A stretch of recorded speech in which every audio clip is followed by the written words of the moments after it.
we'll edit this part out. All right. What's up, everybody? Chris here for the Future. We're doing a couple things that are different today. We're going to be talking to a few folks on Zoom video conferencing, so we'll talk to them a little bit. I've been pulling questions from both YouTube and from my Facebook business designer page. And you might notice I've got some different glasses on today. And these are Snapchat chat spectacles. I can't even say the word Snapchat, but we're actually not going to broadcast from Snapchat today, maybe on a future episode. And I'm visually impaired here, so I need to put on my regular glasses. All right, let's get the show going.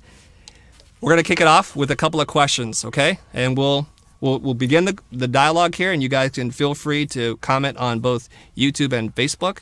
And this question, the first one, comes from Daniel Weisberg. His question: what makes your workers so invested in your company? I think that's a great question. What makes my workers so invested in my company? I think the first thing that I try to do here is to create a fun place for people to want to be here. So that starts off with the culture, how we behave, how we treat each other.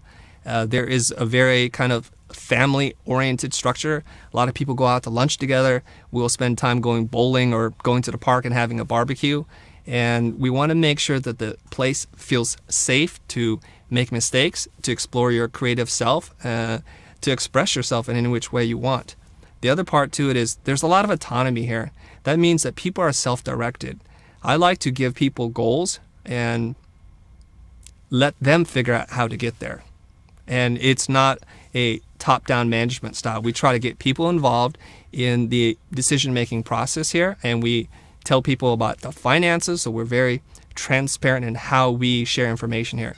So we'll talk about wins, we'll talk about losses, and some of you guys have seen the $1 Million series where we lost a $1 million job, and we talk about it very openly, and we think that it's healthy and natural to make mistakes, to fail. And the reason why I say that is because if you're not making mistakes, it means you're doing something you've done many times over. And that's okay for some people. This is just my take on it, in that I like to learn new things. I want new challenges. How do you do that? Well, you're going to have to get into areas where you feel uncomfortable. This is what they're talking about in terms of going out of your comfort zone, thinking outside the box. So you have to have the liberty to make mistakes, and it has to be encouraged from top down, and it has to be a company-wide thing. I think those things contribute to why people want to be here and why they're invested in us. There's a couple other things. They're invested in the mission as well. Whoop. Somebody turn off your Zoom, people. Come on. Don't make me spank you. All right. Okay, so that totally messed up my train of thought here. The other thing that I think we do really well is we try to manage the workload so that you can put in your 8-hour day and go home at a regular time. So we start at 10 a.m. and we do our best to manage projects so we can leave at 7 p.m. Every once in a while, we have to stay late. Now, our office, we're very proud of this, but if you were to go to a construction site, they'll say 247 days without an accident. For us, our version of that is 2,436 days without working late or working on the weekend. That's what I'm proud of, okay? I realize something, even as a business owner, that projects come and go and money come and go, but you have to take care of your people. If you don't take care of your people, they burn out, they become disgruntled, and they don't want to give the best of themselves. And that's very important to me. Now, this was not always the way. We used to work here till 3, 4 a.m. till the sun came up. We would have all-nighters. We would work on the weekends. And I soon realized that that was unsustainable and not a company I wanted to be a part of anymore. And so we had to slowly change the way we worked. We started to say no to projects that were coming in on a Friday afternoon and with a delivery date of, say, Monday or Tuesday. When you accept that as a business owner, you're also subjecting the people who work for you, who work with you, to those kinds of hours. And I'm not that kind of business owner where we'll take on a project, hand it off to people, and then just go home and sit by the pool. First of all, I don't have a pool, but that's not my management style. I'm in there with the people, and so that gives me a lot of empathy for what people are going through. Okay, so let's take the next question. Otto, let's bring up the next question. Next question, buddy. Okay, thank you very much. All right, Robin Batista. When you say you sell strategy, this is going to be a good one. It's going to be a good one. What do you mean exactly? If a client asks you, what is it in clearer words, what do you do for real? How would you respond? Is it design strategy? Is it brand strategy? Is it business strategy as a whole? All right, lots of parts to this question. This is really good. Now, you guys have seen the show. Otto, keep that up. When you guys have seen the show with Aaron Pearson, he's like, I went from doing design for this price and now I'm selling strategy and I'm making $10,000, $20,000, $30,000. It was shocking to people. And we didn't really dive deep into it. So we're going to stay on this question for a little bit. So you guys that are really curious about this, Aaron and Mark will monitor your questions and they'll let me know and we'll answer your questions, okay? This is a complicated one. What do I mean when I say I sell strategy? Okay. A lot of you guys sell making. Making in terms of we're going to make you a logo. We're going to make you an identity system.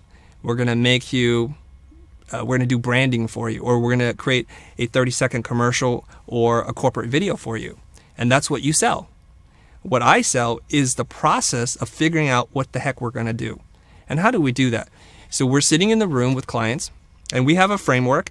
And those of you guys that are doing this with us, it's called CORE, and it was something that Jose Caballer developed. And CORE is a framework where we ask the client some very specific questions. And they're essentially just 3 exercises that we do. The first one is we ask the clients, who are your customers? Tell me about your customers. What is the demographic and psychographic makeup of who your customers are? We then get into trying to understand some of their pain points and challenges. And what do I mean by that? Like, what are they trying to accomplish at work or at home? We start to dive deeper into these user personas. And oftentimes, there's a need that has not been met. An unmet need. Like, we haven't, as a company, solved this problem for our customers. What's an example of that? An example could be, let's say that I'm a realtor and I'm working at a busy commercial real estate firm. Let's just say that. And I need to go in and pick up some healthy food that's not going to kill me and it's not going to make me bulk up. And I need good, clean food. It needs to be fast and it needs to be easy for me to order.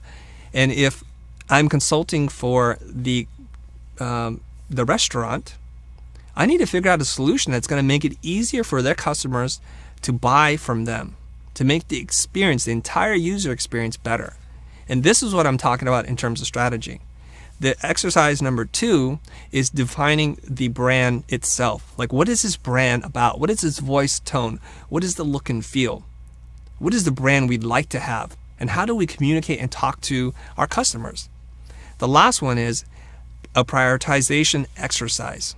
Now, there's things that we want to do, and there's lots of things. We can print business cards, flyers, we can make an app, we can build a new website. What else can we do? We can do a new menu, maybe new signage.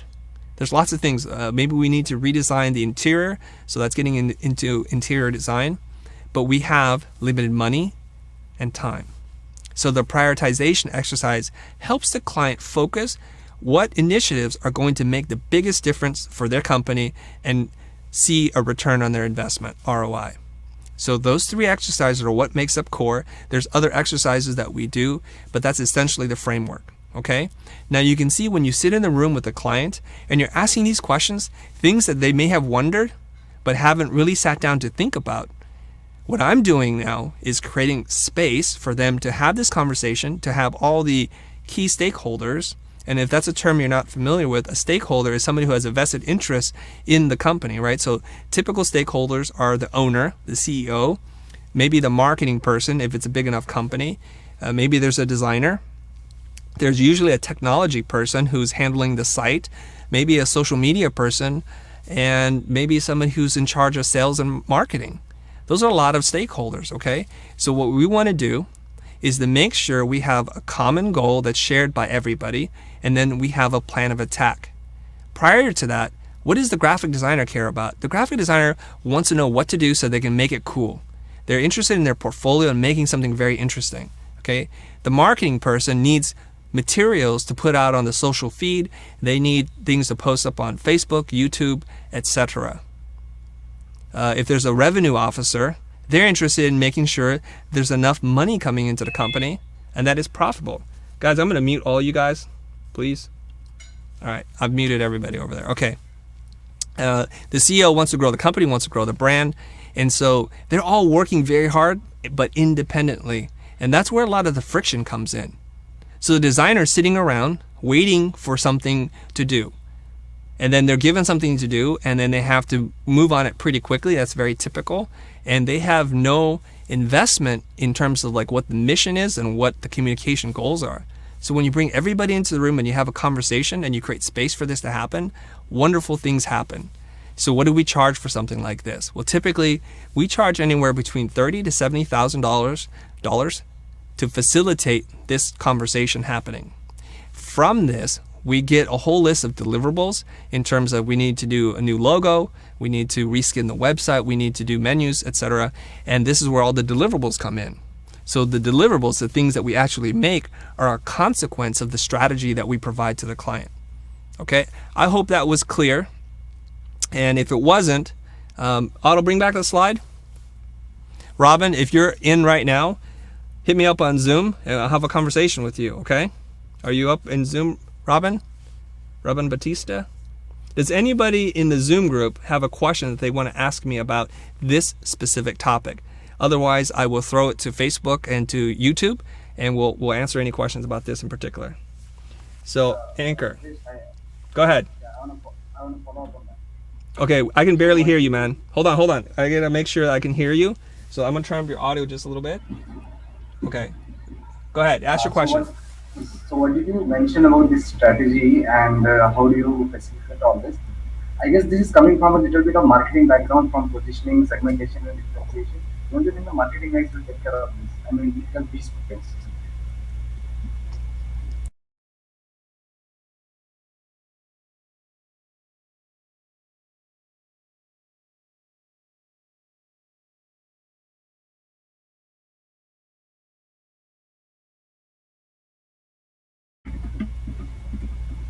All right, if you're typing, then just mute yourself. Okay, here we go. So this is from RJ. RJ says, the cost for the strategy includes the actual processing of deliverables, or is that a separate cost? That's a great question, RJ. Perfect. All right. The strategy that I said, the price is between $30,000 to $70,000, does not include any deliverables at all. That's a separate expense altogether. And let me show you, or let me share with you a little bit about how that might work, okay? So let's just say we are on the low end. It's a $30,000 strategy discovery session. And then from that, we get 5 deliverables. A video, which might be $70,000 or $80,000. A new identity system, which will probably be around $25,000. What else do they want to do? A new website. So depending on if it's an e-com site, how complicated, how many pages, what functionality there is, that's going to be anywhere between $50,000 to $250,000 to design and to develop. There might be some social stuff that they need in terms of an e-blast, social media icons and header pages, and a social media strategy. And that's going to be a separate budget altogether. And so that might involve a ongoing retainer fee where we'll charge anywhere between a couple $1,000s to $10,000 a month to manage that account for them. Okay? I hope that was clear. Now you can see, you guys, if you go in and do the strategy for the client and you start to have a real, like a business conversation with them about what the deliverables are as it solves a business goal, you're changing an arbitrary design request into something that's essential to solving a communication, a business problem, a marketing problem, a conversion problem. Now they realize how much that piece of design should cost because they're trying to move the needle. They're trying to, say, increase sales by 1 or 2% or increase conversion by 3 or 4%. They can see that now. So if they're selling a product versus doing a service, if they run a social campaign, a paid advertising campaign, they're going to measure every dollar they spend versus how much money they generate. Okay, this is the whole concept behind infomercials. If you're not aware of this, infomercials buy media time, like a 30-minute or a 1-hour block. So it's like the magic bullet, okay, the blender. What they're doing is they're buying media and they're spending a certain dollar amount, and they're seeing for every dollar they spend, how many orders are they getting, and they tweak that model until it's perfected, and they roll it out nationwide. This is it. You have to spend money to make money, and business people, entrepreneurs know this. Okay? All right. Okay, RJ says perfect, we're good. Any follow-up questions from Facebook or YouTube, you guys? Are you guys monitoring this? Yeah, I got a bunch of good questions over here. All right, fire away, man. Okay, give me a second here. All right. Hey, guys, don't make me mute you all again. I can hear some heavy breathing in the Zoom group. Thank you.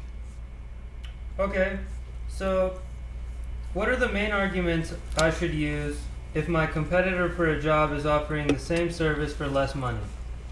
Okay, say that one more time. What are the main arguments I should use if my competitor for a job is offering the same service? Who's for asking less that question? money? Do you know? You don't know? It's okay. Yeah. You do? Okay, what's his name? Or her name? Gianvito Fanelli. Gianvito Vanelli.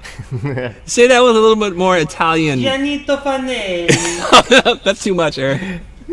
All right, that's a great question. So let's break this down into a couple things. Gianito, I hope I'm saying your name correctly. If you have another person who's bidding against you, and this happens to everybody that's in business, okay? This is the kind of a basic of business. People get 3 bids so they can compare. They feel much better when they make a decision if they know what the low end of a price is and the high end of the price. So there's a couple things that you need to do. You want to try and argue with a client. First, I want you to erase that word from your vocabulary and argue, because you need their business and you're not in a position of power, so you're not going to argue with them, okay? And you're not a national champion in terms of the debate team, so let's take that off the table too. Okay, so now we're just a normal graphic designer and we have some bids that we need to make sure that our bid is competitive. Not the low bid, but competitive, okay? I feel that within a range of say 20% or so, if you're 20 or 30% above the next person, you're still in the range of what they would consider. And I don't focus so much on what the competition is doing. I focus on me. So, Gianito, if you're on Zoom, I want to talk to you right now. Are you on Zoom? We sent out that link via my Twitter feed and also my Facebook business designer page. So if you need the link, go there. There's still room here, you guys. I can take up to as many as 100 participants. I would love to have a conversation with you about this because I can give you advice right now, which I will, but it'd probably be a lot more helpful if you share with me some of the pushback that you're getting from a client. This is a very common problem. Like, how do you fight against lower price options? Now, if you guys consider this, when you go to the store and you want to buy a bottle of water, you can see the price range just runs the gamut from Crystal Geyser, which is on the low end, to what's the fancy bottle of water, guys? Fiji, Voss, and they'll come in a glass bottle, and Fiji comes in this square thing. It comes from like this great place, supposedly, versus Crystal Geyser, which I think is a Pepsi brand. And if you look at that, that same bottle of water per fluid ounce costs differently. Now, why are you willing to buy one bottle of water versus another? There's nobody there trying to press upon you to prove to you or to validate to you why you should pay more for one or the other. That has a lot to do with positioning. It's got a lot to do with packaging. So we want to feel good about the purchases we make. And so you have to tell a story about what it is that you do. Okay? And you have to differentiate yourself. And Marty Neumeier, in his book, The Brand Gap, he talks about this. He calls it not just differentiation, but radical differentiation. You're so different and so much better than your competition that price no longer becomes an issue. And there are brands out there that do this, many brands. Because especially in the space of commodities like water, why do we pay more for one versus the other? Well, we pay more for one because we feel better about the purchase that we're making because it says something about us. So my strategy to go in there to say something like, you know what, there are less expensive options. And if money is driving this decision, you should hire them because I'm not for you. I love to give my clients amazing work, but an exceptional experience in creating the work.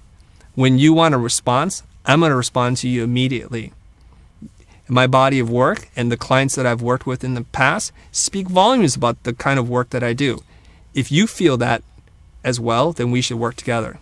And if not, I appreciate the opportunity. Be well. That would be my response. Somebody's, again, unmuted themselves. Is it Yoel? Yo, dude. You guys. I'm going to mute you all again. All right. You're all muted. Okay, if somebody else has a follow-up question here. Okay, somebody's got a question here. Let me see here. Aaron, do you have another one about price? Yeah, I think Mark wanted to ask one. All right, Mark, ask away. Yep, we have one from Juan Reyes. He's asking, what's the best means of communication between an agency and a client during the process of work? Say one more time. He's wondering what's the best means of communication between an agency and a client during the process of work. Are you the agency? I'm assuming he's going to be on the agency side. Well, there are a lot of ways to communicate with a client. There's too many variables for me to try to answer that question. It really depends on what your clients want.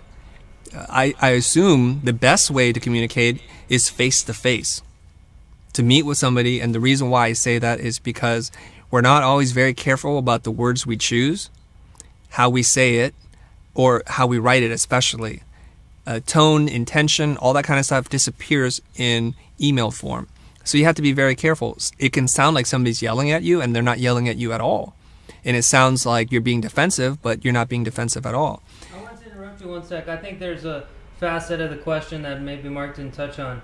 I think he means like, when there's updates, how do you keep the client updated on your progress? And okay. Rise, Yeah. like, Okay, hold every that. Put a day? pin on that. Let me answer this, and then let me. Okay, excellent follow-up.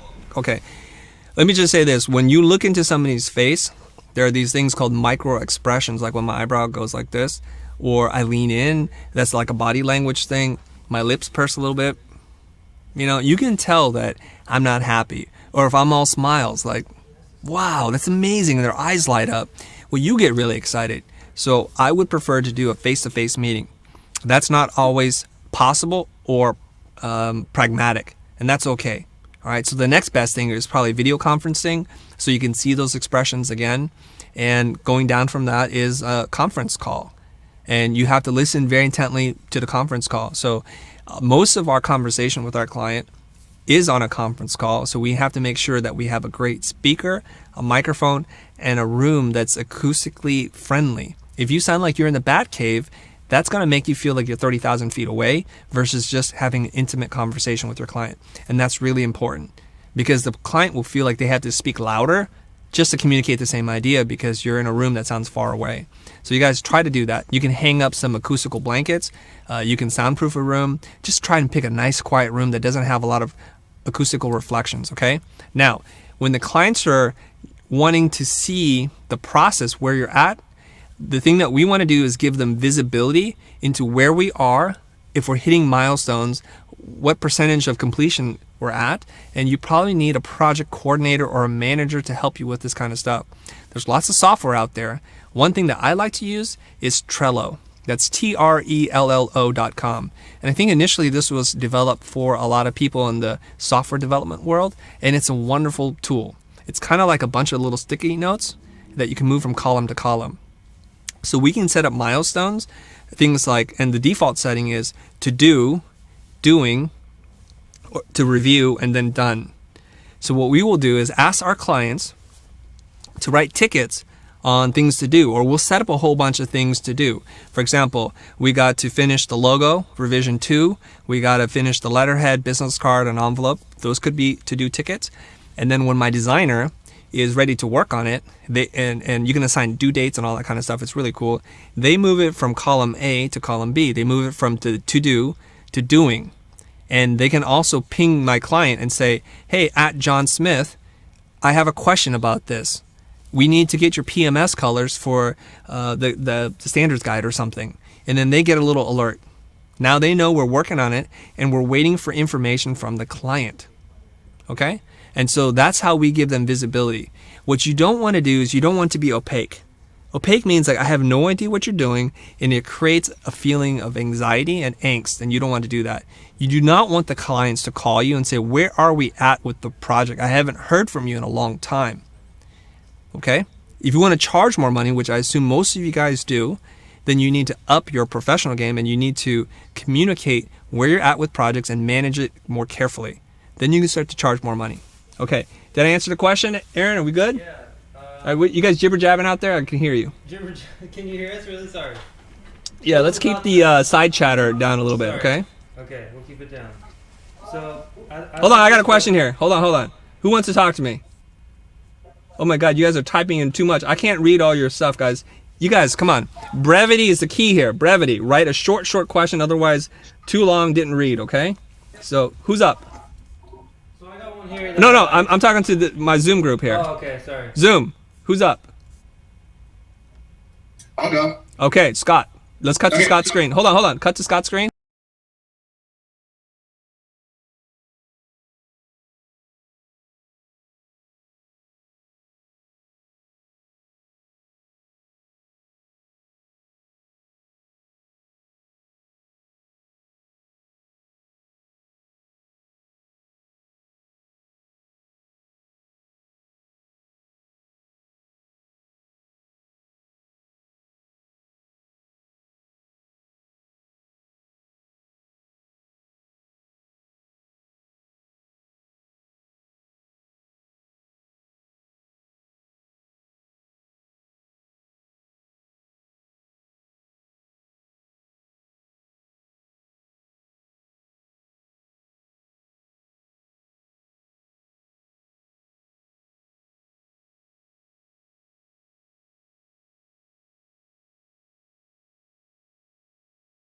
Hold on. Aaron's telling me something. First of all, everybody on Zoom, you guys, you're going to see me go ballistic in about a second here. Everybody that's on Zoom, please mute your mic. I'm getting a lot of background noise. So, Robin, Batista, I know you want to talk to me. Mute yourself.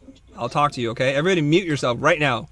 I'm going to shut this Zoom thing down. You don't want to see me going crazy here. I'm just having one conversation with one person at a time, okay? Right now I'm talking to Scott. Aaron, what's the problem? Our audio cut out while he was asking his question. Well, he didn't ask his question yet. So, Scott, let's get to the question. Too much background information. Your question is what, Scott?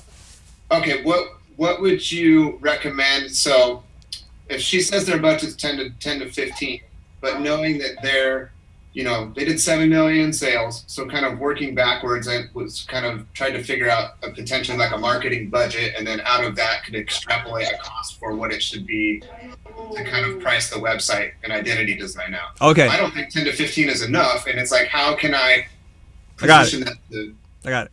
All right.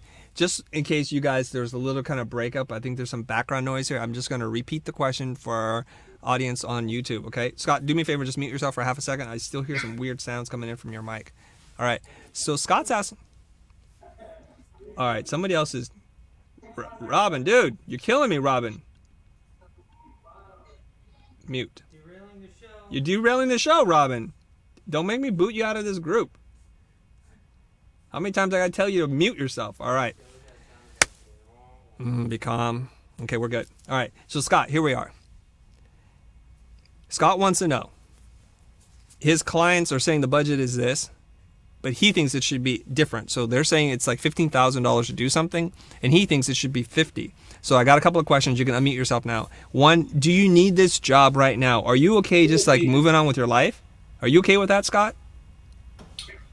It would be nice to have it because I think that there's going to be some long-term stuff that could come from it. So how firm can you be in pushing back? That's the truth. So, I mean, I can be pretty firm, but the thing is, with her saying, plus it's a friend of mine, so I know that kind of screws things up versus just someone that's random, and she's also trying to kind of position it like, well, we're going to try and do a lot of it internally. And so I'm like, okay, well, what does that mean? Are you going to develop the assets? Are you going to design it? Because she contacted me like, hey, I want to get this site redone. Here's the thing. You're not in a great position to negotiate with your client if you can't say no. Having the ability and the power to say no is everything in a negotiation, right? When you walk into, I know what it is. Here's an example. You need to buy an EpiPen and your kid has food allergies, okay? So there's nothing that you can do. Whatever price they say it's going to cost, what are your options, man? Watch your kid die or not?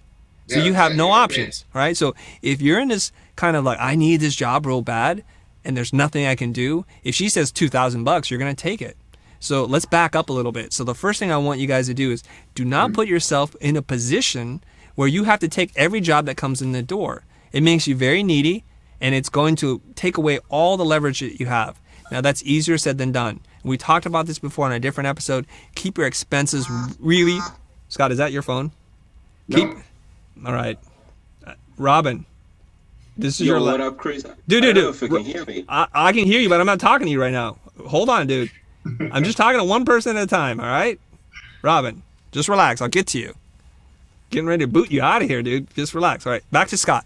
All right, so Scott, I mean, we got to keep our expenses low, and we have to be able to go in there confidently saying, look, between 30 to 50, I'm okay. It'd be nice to get 50, but I'm okay with 30, and 15 is unacceptable. And you could do the math. You can change the numbers. It doesn't really matter, but you need to know what your drop dead number is, so that below that you're not going to take the deal. Okay? So you need to do that. Okay?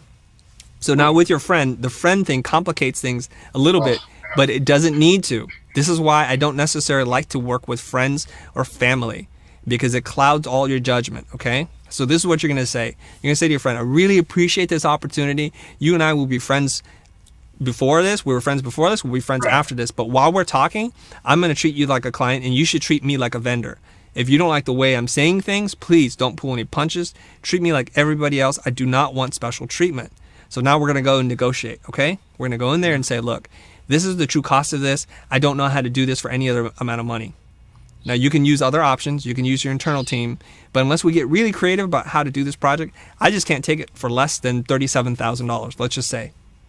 Okay? Sure. And then she's going to have to say what? Let her say something and just be really, really quiet. Yep. Okay? So this is how I know when people aren't firm with their price. They'll say, oh, my rate is $37,000. First of all, they ended on a high note. So just say it emphatically, like it's a statement, like it's a fact, right? Just like there's air and water, it's just there. That's it. Sure. And just be really still. Okay? Because if you start fidgeting about, but like if you, I'm a little slow right now, I need the money. You are essentially negotiating against yourself, and you never want to do that. Okay? So that's as best of advice I can give you without getting into the nitty gritty on this, Scott. Okay? Are you cool with that? Yeah, absolutely. That's great. Just state your price, man. And it's okay to say no. Right. Just say no. And I'll tell you something. Relating it back to the strategy part, there was a time in which I charged this. I charged nothing. Zero. Okay? I charged nothing for strategy.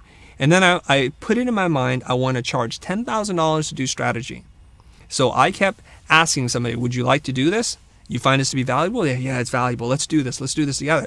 And then I say the price. And I say, it's $10,000. They're like, what? That's too much money. What do I get for this? All right. Okay, I understand. It's $10,000. I already explained what you get. Thank you very much. And let me know if things change on your end. And I got a no. And I got another no. And I got another no until I got a yes. Yep. Okay, so that's the key here. You guys think, oh my God, somebody said no to me. At the end of the world, it's like, I'm worth nothing. And, nobody wants to validate that I'm worth anything. Well, you got to be able to accept a lot of no's. Just accept that a lot of people are going to say no. And It if takes people, a lot to get to that yes, right? yeah, it does. And if enough people are not saying no to you, it means you're charging too little money. That's the bottom line. That's how you know you're not charging enough. All right, Scott, I'm going to get Robin because I think he's going to Thanks, Rob. explode or something. All right, Robin, get on the phone, dude. Unmute you. Robin, Can you hear me? I can hear you. Yeah, okay. So I'm sorry, I got a part of your answer to my question about strategy. So if you could summarize it, please. I can't do that, dude, because everybody's watching. It's like the student who shows up late for class, and I can't repeat the whole thing. I talked about it for like 10 to 15 minutes. You just need to rewatch it, okay?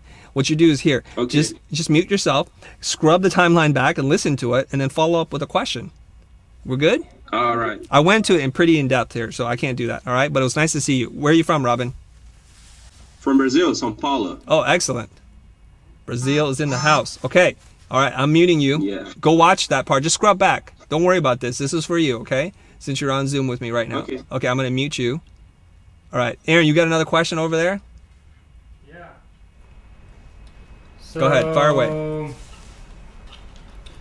Here's someone that when they meet up with their client to receive feedback, Yeah. on a job, they're always afraid. They find it really hard to challenge what they're being told, and they always accept all the feedback. And they're thinking, what's a good way for me to kind of maybe challenge some of the things they say? What's the right way to do it? I think you guys call this pushback, right? You want to push back? Sure. Right. I remember in I sat in on some of your meetings, and I know Scott's the guy in charge of the pushback. He's always handling that. Yeah. So I don't know. You got any thoughts on that? Well, this is this is a very personal thing. If you're getting pushed around by the client a lot and you keep accepting that, well, whose fault is that? Are you blaming the client or are you blaming yourself?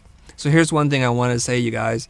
If you want to be successful, if you want to be wealthy, healthy, and all these kind of things, the number one thing you have to do is you have to take responsibility, 100% responsibility for everything in your life.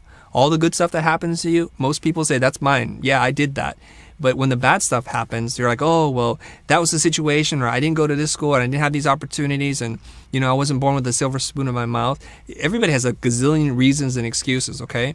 So if you're in a relationship with a client and they're abusive, get the hell out.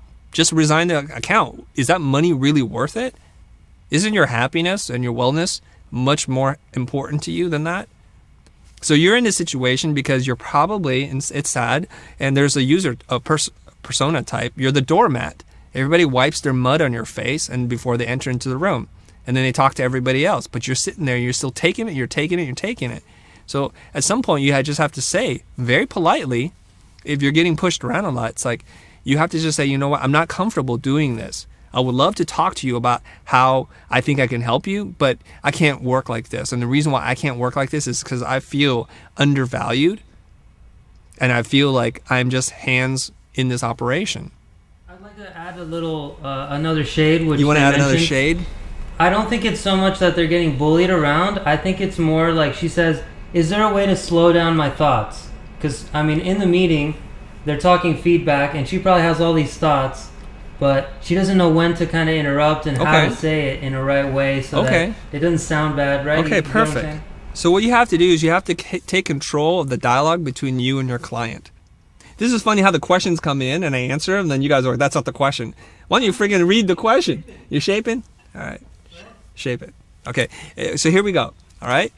If the clients are talking nonstop, you honestly can't keep up with it. You're confused. It's not going to help anybody. So you should just raise your hand. You're saying, you know what?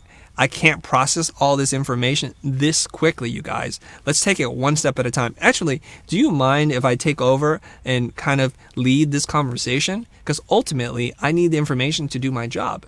What's somebody going to say to that? Yeah, sure. Go ahead and lead the conversation. So let's say we're going to talk about 3 things today. So this is where the agenda really helps, okay? You're most likely walking into a meeting without a clear agenda. There's no time box on how long you're supposed to be there. So people assume you got a ton of time, or maybe they assume you have no time and they're talking really fast.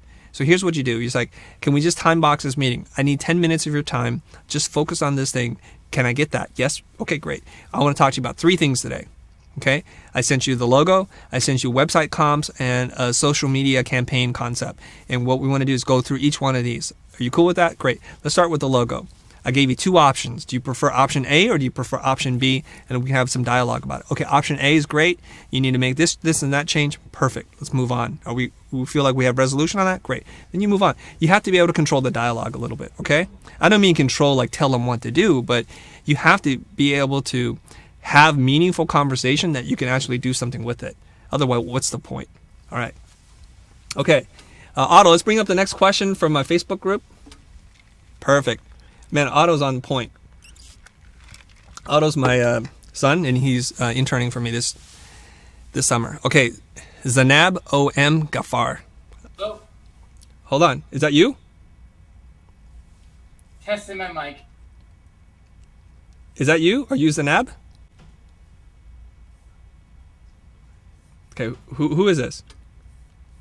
Who's testing their mic? What's your name? Oh, my name's Chris. I was testing my mic. Sorry. Okay, don't test your mic right now, dude. Mute yourself for a second. Your mics work, you guys. Your mics work. You could test it without turning it on, okay? Check your settings.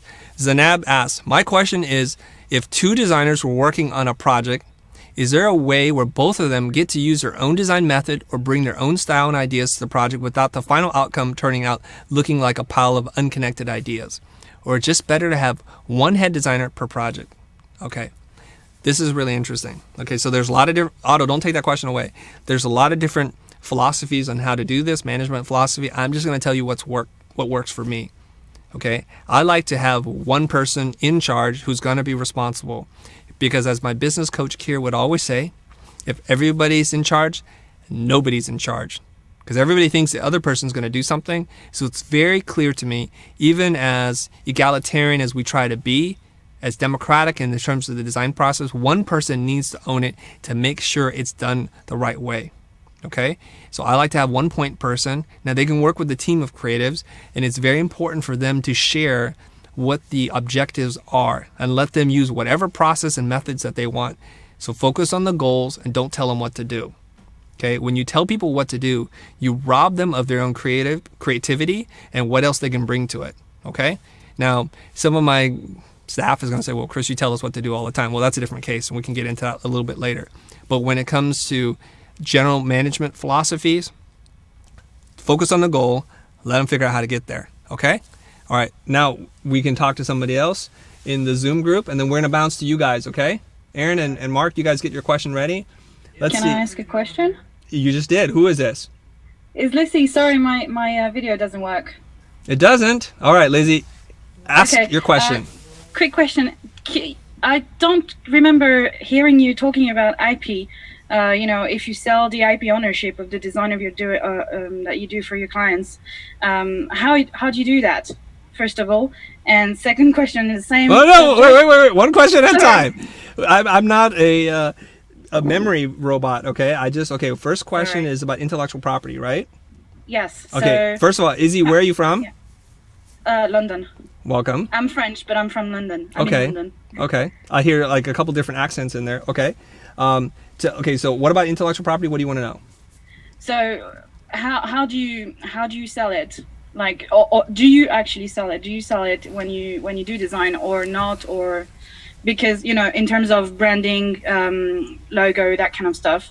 And why I'm asking this is because I might work on a packaging project that I believe is a product, as a haircare product that might make a lot of money, and I'm thinking about licensing the ownership.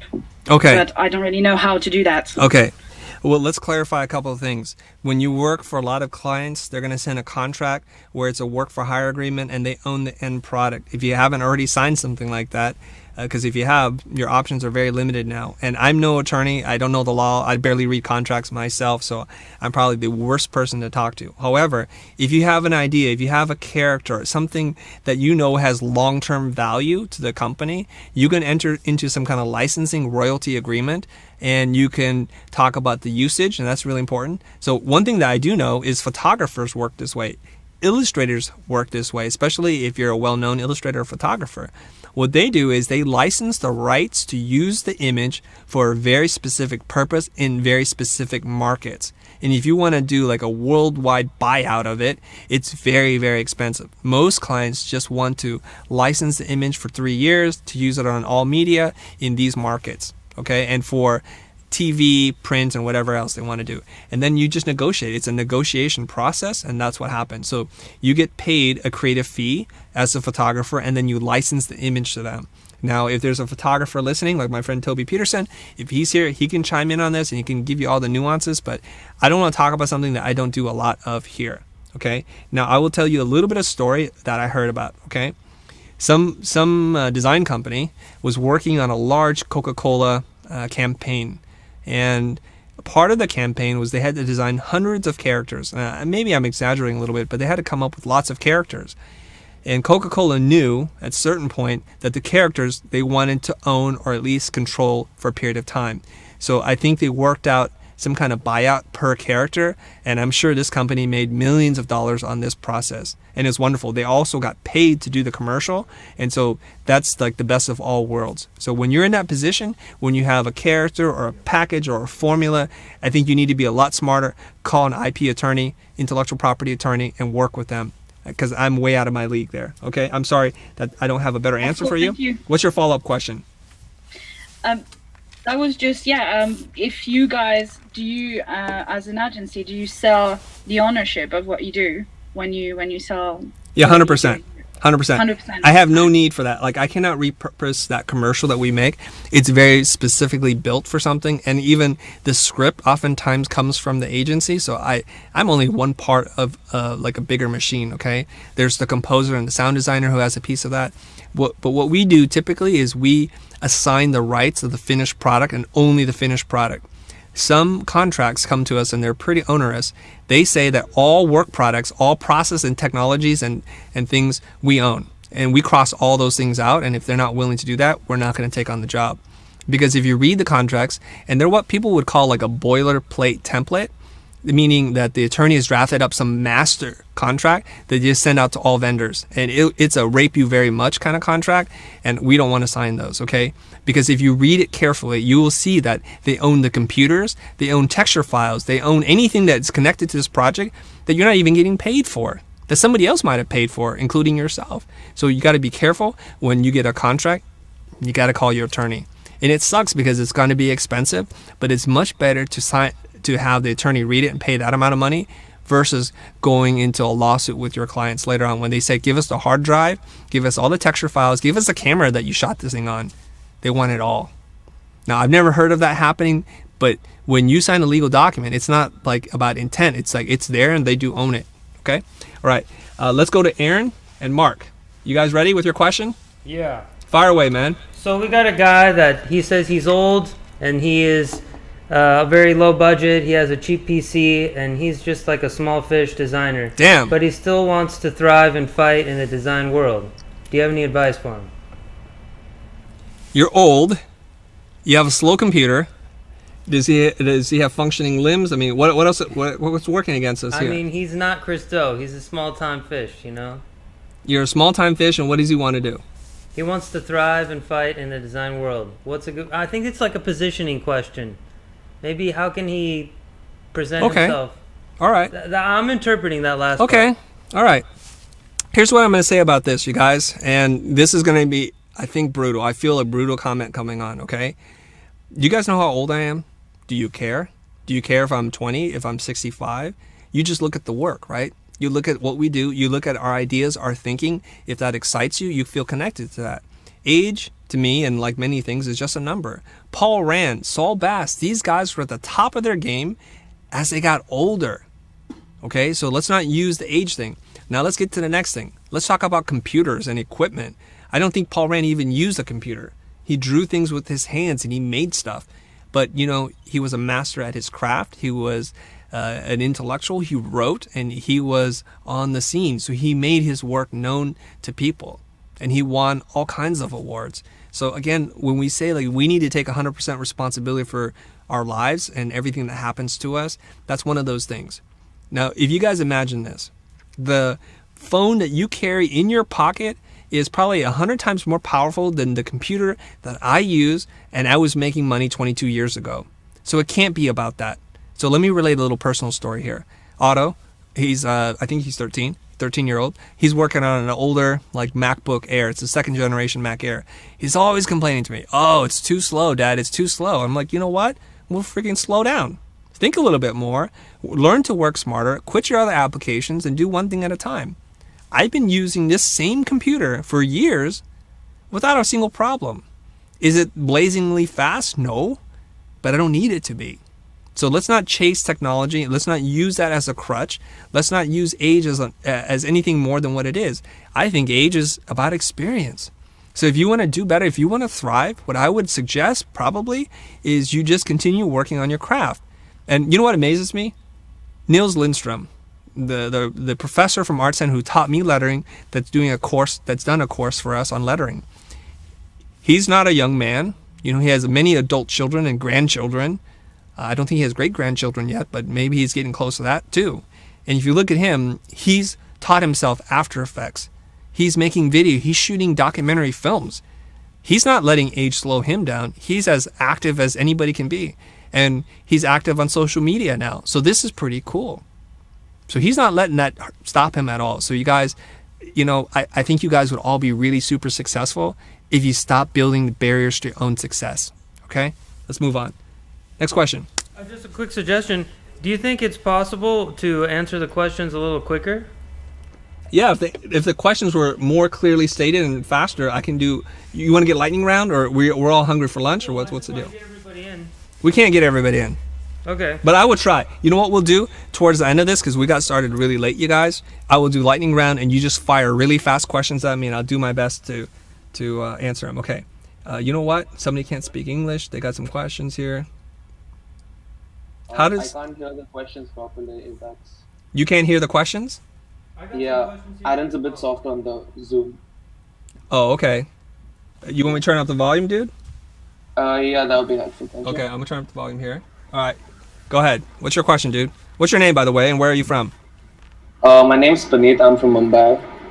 Is that loud enough for you guys? Okay. All right. Welcome to the show, man. Thank you. Okay, what's your question? My question is, I need one watershed client for me to be able to show to others that I can do what I can do. How do you get that one main guy? Okay, you're not going to get that client right now. So what you want to do is you want to get progressively bigger clients to allow you to do what it is that you want to do. There's another way to do this, you guys. Just, whoa, dude, mute, please. Coughing guy, please mute. See how this works, you guys? All right. So getting back to you, if you want to do this really killer project to showcase everything that you can do, your best client is you. Just do it for yourself. You know, a lot of times designers are sitting there thinking, oh, if I only got this break, I would just be so amazing. I would do all these wonderful things. Well, if you're so great, prove it. Nobody's going to pay you and take a giant chance on a potential thing that you think you have in your head. Okay? You can totally do it. If you want to show off how great of a calligrapher you are, we'll show off how great of a calligrapher you are by just making lots and lots of things. That's totally okay. So put that aside. If you don't want to do spec work, which I think you do need to do, just work on clients that give you a little bit more freedom each time you go up. So if you service a client really well, like what we try to do every single day here, well, if you do that, you can ask them, on the next project, I would love to talk to you about doing X. So who's handling your social media campaign? Who's doing your website? Can we take a crack at that? Would you consider us for that? You can just ask that way. Now, chances are, if you've done your job, you've given great customer service, you were very attentive and responsive to them, okay, then they will give you the opportunity. All right? Okay. Yeah. That's all I got for you, man. I got to do another. Thank you. Okay, you're welcome. Thank you so much. People on Zoom, please mute yourself until I call upon you, okay? Give me a second, guys. Otto, let's bring up the next question. I know, Christian McGill. Aside from knowing the agenda and materials, do you have any advice on preparing yourself for client meetings and interactions? Absolutely. Didn't we talk about this already? I feel like, Christian, we've talked about this. Let me think about that here. So do you have any advice on preparing yourself for client meetings? Well, I think the number one thing, I'm going to spend a little bit of time on this. I'm going to move on. So here's my thing. If you come in with a team, because we have a team dynamic, roles and responsibilities, what people are going to say to begin the meeting and close the meeting are really important. It sets the stage for how everything else is going to go. Okay, so whoever opens the meeting for your team, you guys should work on some kind of script. Like, here's how I'm going to introduce you. Here's the energy level we want. And then we want to pass it on to Christian, who's going to talk about the creative parts. Okay? And at the end of the meeting, as it's winding down, just end it in a very positive way and just button it up. Okay? Don't sit there and drag out the energy level by talking about things over and over and over again. That's probably the best advice I got for you, to work out the team dynamic, roles and responsibilities with your team in advance so you're ready to go. All right. Aaron, let's fire some questions and we're going to jump back to Zoom. Our Zoom group is growing here. Yeah, sorry, my phone's locked. Give me 1 sec. All right, standing by. Okay, so I've got a couple of choices. Do you want like a business question or more of like Fire away, dude. Just give me a fast, Fire but away. you got to structure it so I can answer it fast. Okay. How do you, like when little things come up in a job, Yeah. little deliverables and things kind of change, how do you quote the client? Give them a price. This is the slippery slope dilemma, right? Okay. First of all, when you want to protect yourself from scope creep, you have to have a very clear scope of work document, meaning it's this many versions, this many attempts at it for this kind of price on this kind of schedule. This is how long you have to respond, and anything outside of that, we consider it an overage, and this is the rate in which we will charge you per hour. Okay, so once you have that, and I find that a lot of people, including us in the past, don't spend enough time defining the scope. So let's just say you don't like to define scope, and I hate doing paperwork, and I hate being boxed in. I'm a creative person, set me free. That's cool. Then what you need to do is you need to charge a gigantic boatload of money. And you could do that too. So let's say you want to design a logo. Well, that's why we charge in excess of $25,000 to design a logo. One is because of the value we create, but I don't want to nickel and dime the client. And that's an argument you can use. I am this expensive because I know inevitably things change, and I don't want to come back to you every time you make a decision or you ask a question. It's like, bing, it costs money. Okay, the meter isn't always running like that, and so you guys can kind of be at ease, and we can work together and be very comfortable. I always also caveat that by saying, now look, if we get unreasonable in the changes in the request, I will have to hit you up for an overage, but I'll let you know way in advance before that happens. Okay, so have a clear scope of work document. And as you go along, if you feel like you're about to encroach an overage, you have to tell the clients ahead of time to say, we're heading into our last revision. I want to wrap everything up, and I feel like we're really close, but we need to get there because a change after that would mean an overage. And I don't want to charge you more money for this. So can we do that? The client's like, you know what? You're totally right. Let's finish this thing up. There's too many cooks in the kitchen. Let's wrap it up. Or they'll say, you know what? We're not there yet. Let's spend the money. Let's do it. Here's a third version of this where they're like, you know what? I don't care. You need to do it. This is your professional obligation. So now you're put into a really nasty situation. If you want the answer to that, we'll have to do it some other time because that's a big conversation. Okay? You like that, Aaron? That was good. That was a D-bag move? No. All right, whatever. All right, let's go to Zoom. Zoom people. Let's see here. Who wants to talk? All right, who is this? Yeah, hi. Video's not working. Follow up on strategy. Okay, following up on strategy. Okay, fire away. So you talked about this positioning, value propositions, differentiation, and everything that what you sell it to clients in strategy. Yep. But if you are pitching to big firms, don't you think they already have marketing department or communication department that does this? I mean, it may work with startups. Yep. Okay. But, I got it. You don't have to. I got it, dude. I got it. In the interest of getting more questions in and having a more robust dialogue, I'm gonna just cut you off and put yourself on mute, dude. And let me see if I can get your thing done. Okay. We do work with really big clients. These are multi-billion-dollar clients. And sometimes I said, oh, you're a billion-dollar company. They're like, well, it's a $12.8 billion company, in fact. I'm like, whoa, okay, sorry, I didn't mean to offend you. 1 billion, 2 billions is all the same to me, okay? And they do have marketing departments, and they do hire consultants who do strategy for them. And so I'm not going in there and saying, you know what, you got to do it our way or the highway. I'm a lot more amenable to this kind of stuff. All I say is, please share your strategy document with us. Let me go through it and see if there's anything that we need so that in order for us to do our work, okay? And that's totally okay. Now, believe it or not, a lot of these marketing departments and a lot of these companies have hired consultants, and what they got was a big book of nothing. They spent a lot of money, and they didn't really uncover any insights. And that's when I have to push back and say, look, tell me what's valuable in this book. And if you can't, we have to do it our way at that point. Okay, next question. Fire away. Okay. Aaron? Oh, yeah, no, hold on. Not Zoom. Let me tell you when you're ready. Aaron, you're next. Go. Okay. So if you have to hire someone else to help you finish a job, like a third-party business or a group of freelancers, how is it appropriate to deal with that when do you tell the client, or who is like who gets credit for the job? Yep. How do you handle that situation? All right. That's a great question. I hope you guys are able to hear that. You've got a client and you're working with a lot of subcontractors. You're brokering the job. The person that gets the credit for the job is the person who signed the client. That would be you, okay?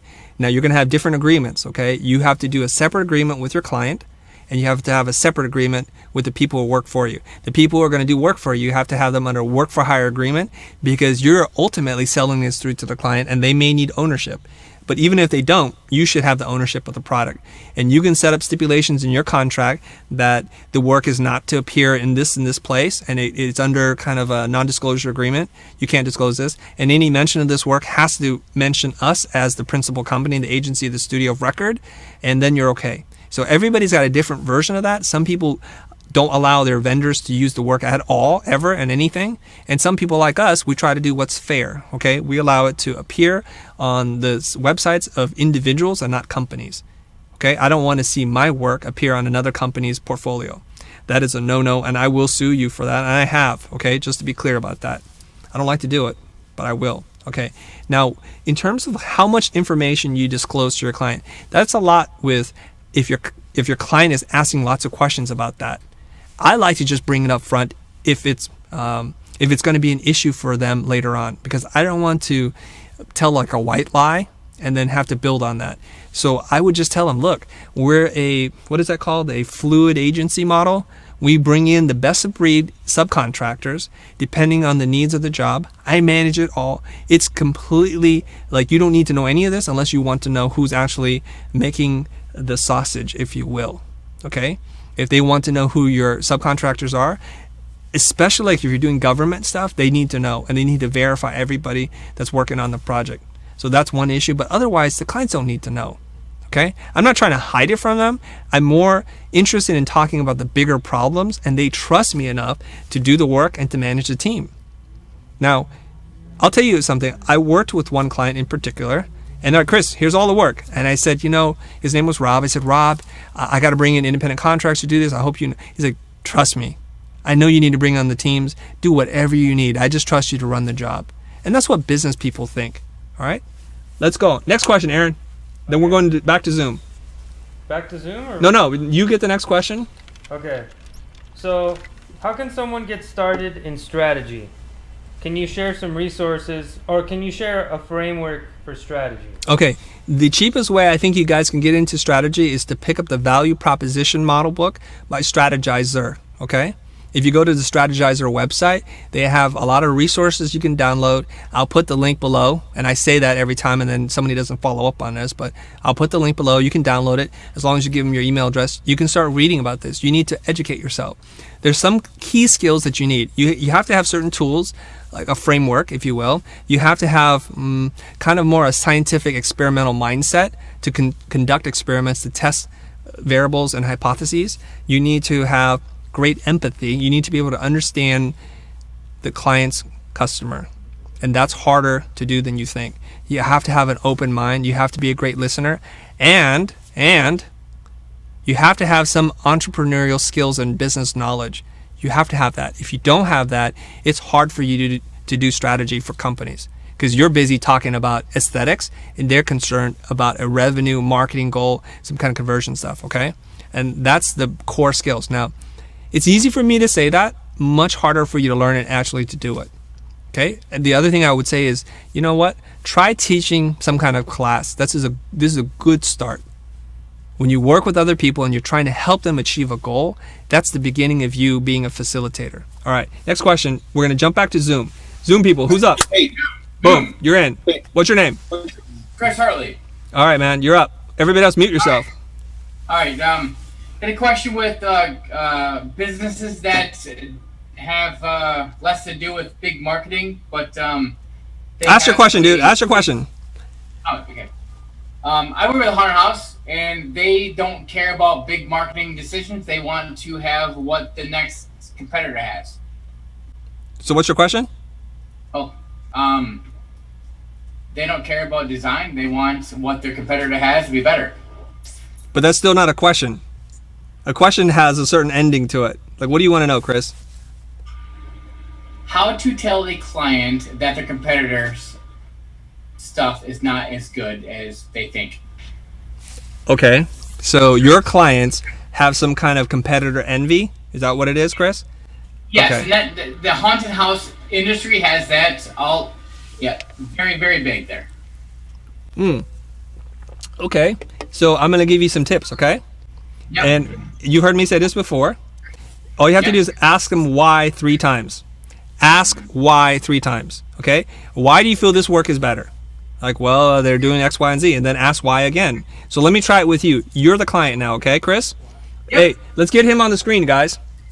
Let's get him on the screen since we have a picture here. Okay, Chris, you're the client. You're the haunted house client. I'm going to ask you, okay, so go ahead and start it off. What's the problem, Chris?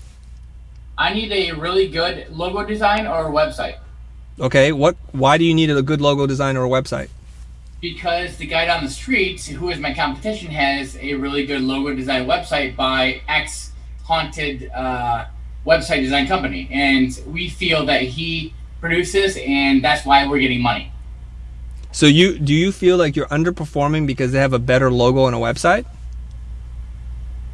I feel that I lack on promotion, but if I had his clients work, I would do better.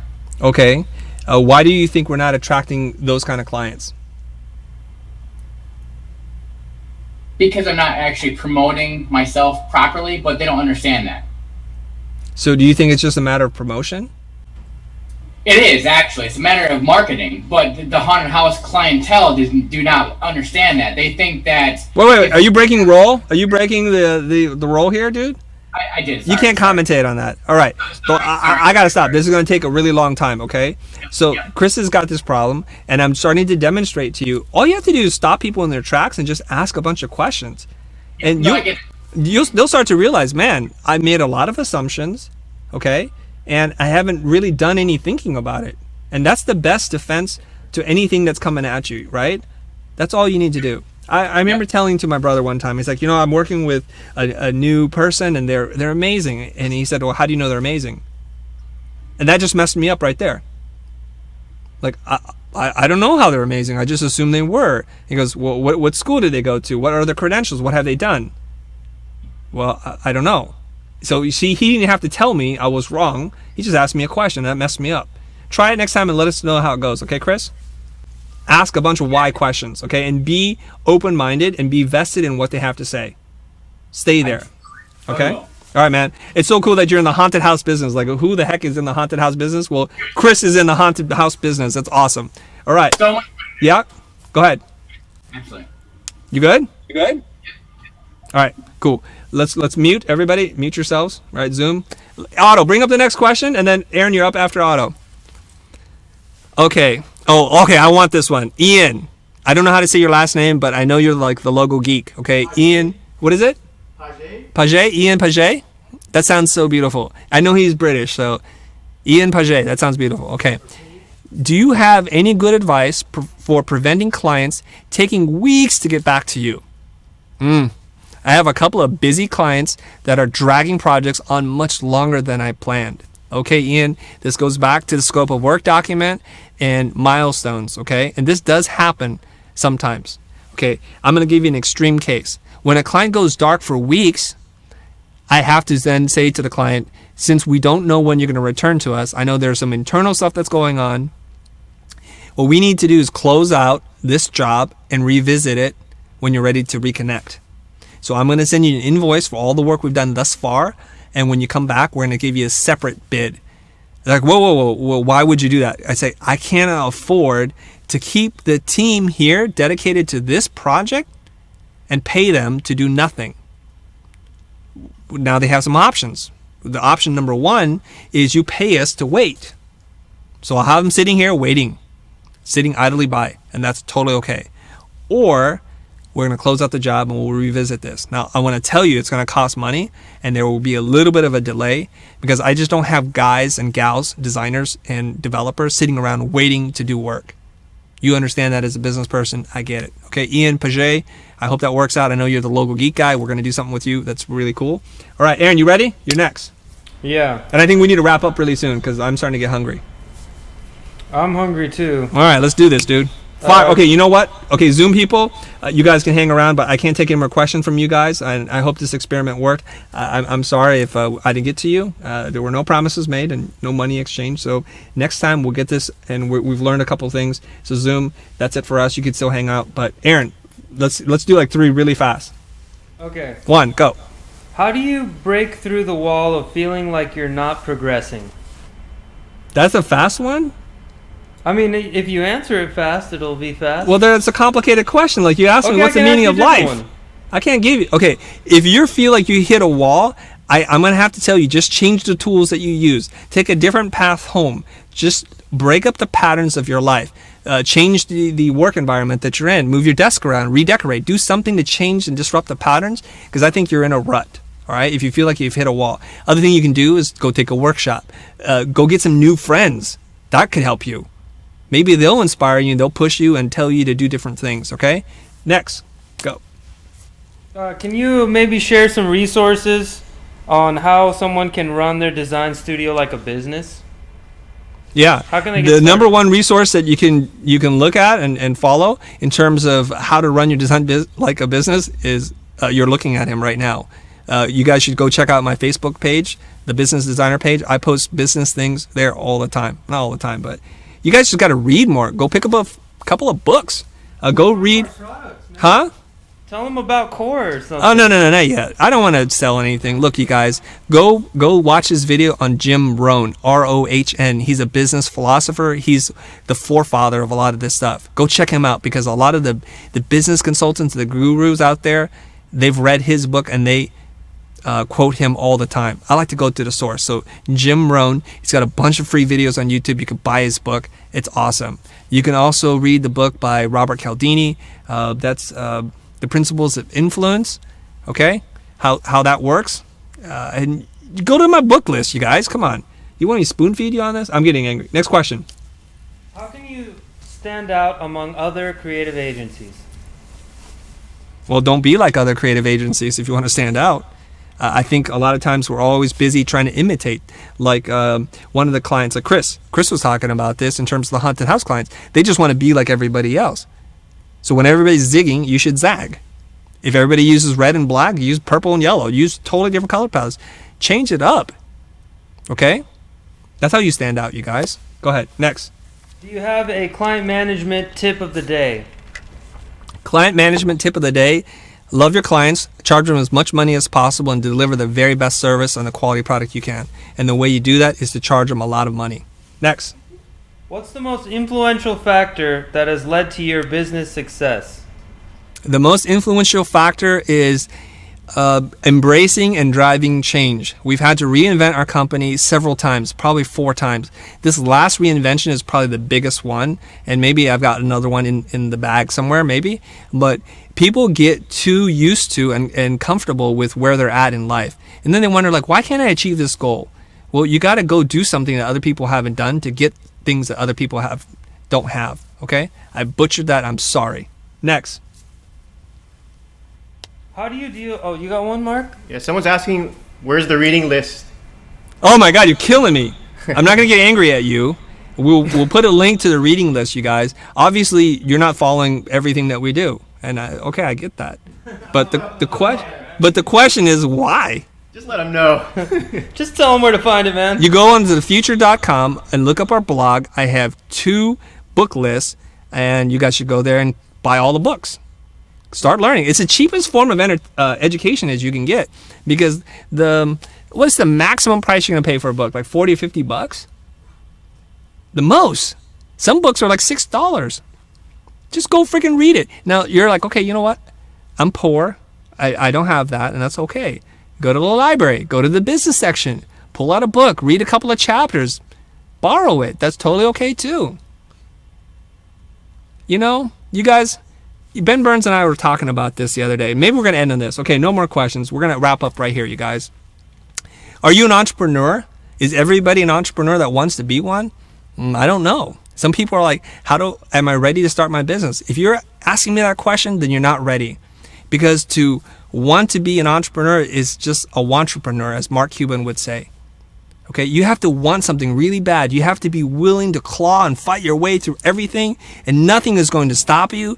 You're like the T-1000 or T-2000. You're Arnold Schwarzenegger, and you're coming after whatever it is you want. Because you have to be prepared to put in the work, to be super dedicated and passionate and motivated, and you're not going to be discouraged by a no, by one bad client, or whatever other obstacles get in your way. With that attitude, with that mindset, there's nothing that can stop you. Your potential is unlimited. But that may be kind of separating a lot of us here. Everybody wants to be successful. Everybody wants to have what successful people have, but they're not willing to do the work that you need to do. And with that, you guys, I'm going to end this live stream. I hope it was helpful. Like the video, give us a thumbs up, give us a comment, and I'll do my best to follow up with you guys. Thanks very much, guys. See you next time.